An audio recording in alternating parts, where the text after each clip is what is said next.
अर्जुन जानी 22 साल जेल में रहे और अब सुप्रीम कोर्ट ने उन्हें बेगुनाह बताते हुए बरी कर दिया।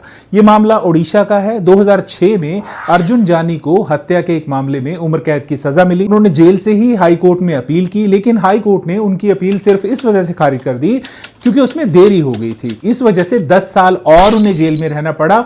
लगभग 22 साल वो जेल में रहे और अब जब मामला सुप्रीम कोर्ट तक पहुंचा तो सुप्रीम कोर्ट ने पूरे सबूत दोबारा देखे और पता चला कि जिस एक गवाह के भरोसे अर्जुन जानी को दोषी माना गया था, उसकी गवाही भरोसे लायक ही नहीं थी। इसलिए सुप्रीम कोर्ट ने उसे बेगुनाह मानते हुए बरी कर दिया। फैसला सुनाते हुए सुप्रीम कोर्ट ने एक बहुत बड़ी बात भी कही कि अदालत ने कहा कि ट्रायल कोर्ट ने सबूतों को ठीक से नहीं परखा। हाई कोर्ट ने भी तकनीकी वजह बताकर अपील खारिज कर दी थी। इसलिए इन दोनों गलतियों की वजह से एक इंसान की जिंदगी के 22 साल छिन गए।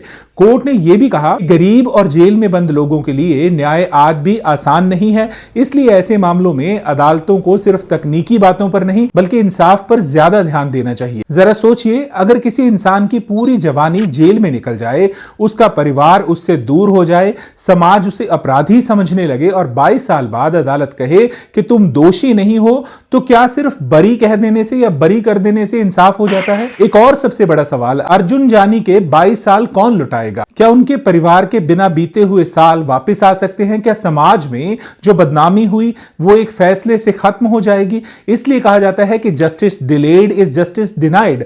देरी से मिला हुआ इंसाफ एक इंसाफ नहीं बल्कि और बड़ी सजा हो जाता है।